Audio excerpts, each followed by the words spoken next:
À venir. Alléluia, quelle joie. Vous savez, il y a 2018 ans, en Israël, il y avait beaucoup d'hommes religieux. Beaucoup.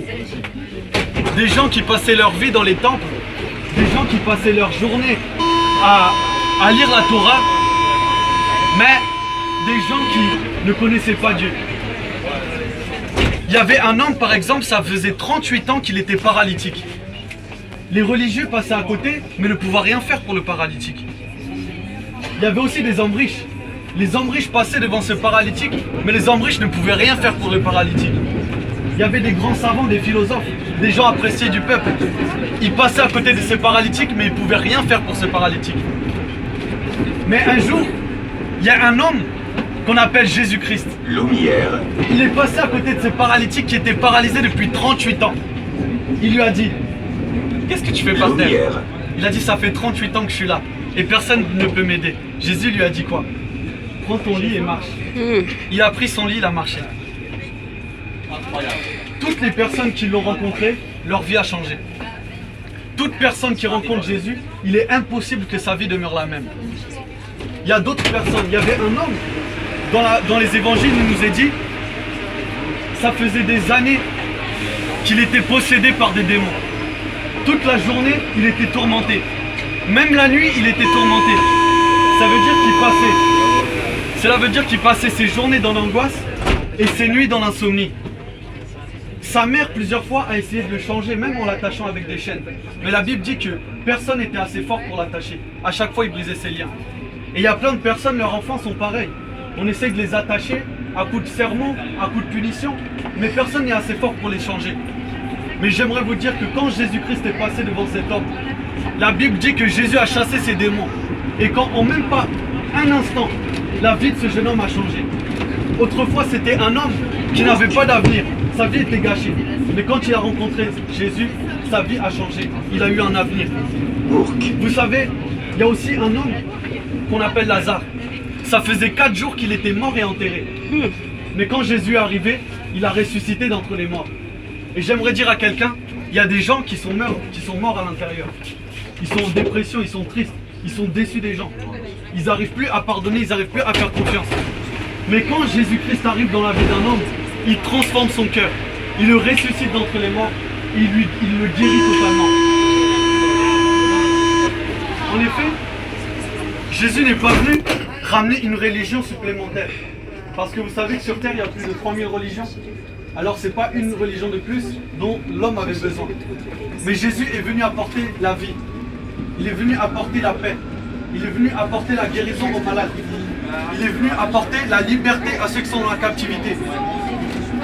Et par-dessus tout, Jésus est venu sauver celui qui était perdu. Il est venu donner sa vie pour racheter ceux qui sont dans le péché. Il est venu nous délivrer de la puissance du péché, pour nous donner la capacité de marcher dans la droiture, dans l'amour, dans la justice, dans la sainteté. Bien aimé, j'aimerais dire à quelqu'un. Un jour, je parlais avec mon médecin, il m'a dit que lui, il ne croit pas en Jésus personnellement, mais il pense être sauvé. Qu'il y a plusieurs chemins qui mènent au ciel.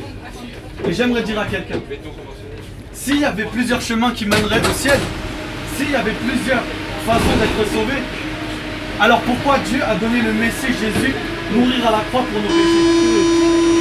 Si Dieu a accepté de donner son Fils mourir à la croix pour nous, c'est que c'était le seul moyen de nous sauver. Et voilà pourquoi la Bible dit que Jésus-Christ a payé le prix pour nous justifier. Il a donné sa vie en rançon pour nous racheter du péché. Il a donné sa vie à la croix pour nous sauver de la colère à venir.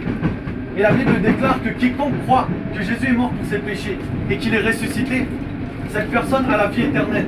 Il est réconcilié avec Dieu. Mais pour ceux qui ont rejeté le Messie, pour ceux qui ont fermé leur cœur à la grâce de Dieu, la Bible dit que la colère de Dieu demeure sur eux. Effectivement, on est en 2018 après Jésus.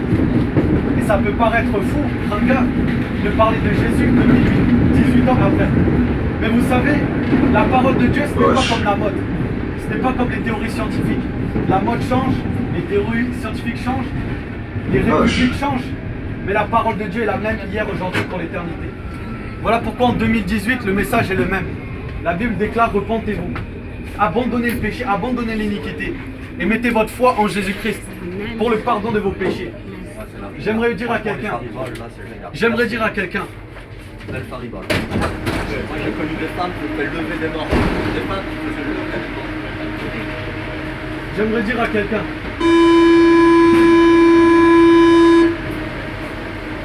l'homme est très limité dans sa connaissance. Quand on vient au monde, on ne sait même pas pourquoi on est sur terre. On ne sait même pas pourquoi on est sur terre. Mais dans notre cœur, on a par intuition ce sentiment qu'on a été créé par quelqu'un et qu'on a été créé pour un but et pas par hasard. Et c'est la vérité, Dieu nous a créés pour un but. Et on n'est pas le fruit du hasard, on n'est pas l'évolution du singe. Dieu nous a créés pour des choses éternelles, pour vivre au paradis après la mort.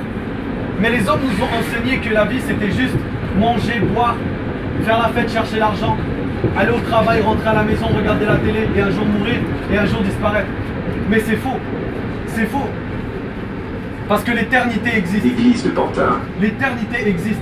Et la volonté de Dieu, c'est que tous les hommes vivent l'éternité dans sa présence, dans son royaume de Église paix. de Pantin. La Bible dit que dans le royaume de Dieu, il n'y a plus de maladie, plus de larmes, plus de guerre, plus de mensonges. Mais pour entrer au paradis, il y a une porte. Et dans l'évangile de Jean chapitre 10, Jésus-Christ dit « Je suis la porte.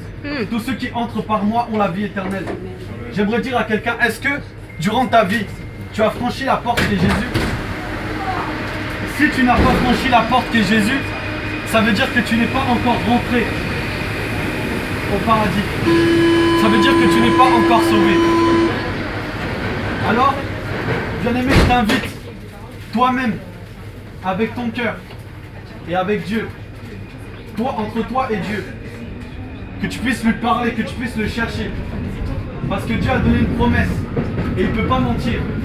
Il a déclaré, celui qui me cherche de tout son cœur, je me révèle à lui. Peut-être que tu n'as pas trouvé Dieu, mais est-ce que tu l'as cherché de tout ton cœur? Si tu le cherches, Dieu se révèle. Bien aimé, j'aimerais dire à quelqu'un que la Bible est la parole de Dieu et que Dieu nous expose ses promesses, sa volonté dans la Bible. Si tu médites les évangiles, tu vas apprendre à découvrir qui est le Seigneur. Moi-même, je ne suis pas né chrétien.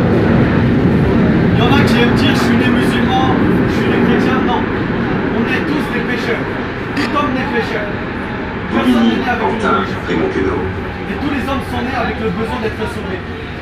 Et la Bible dit que le seul nom qui a été donné aux hommes par lequel on puisse être sauvé, c'est le nom de Jésus. Alors si tu crois en lui, tu seras sauvé.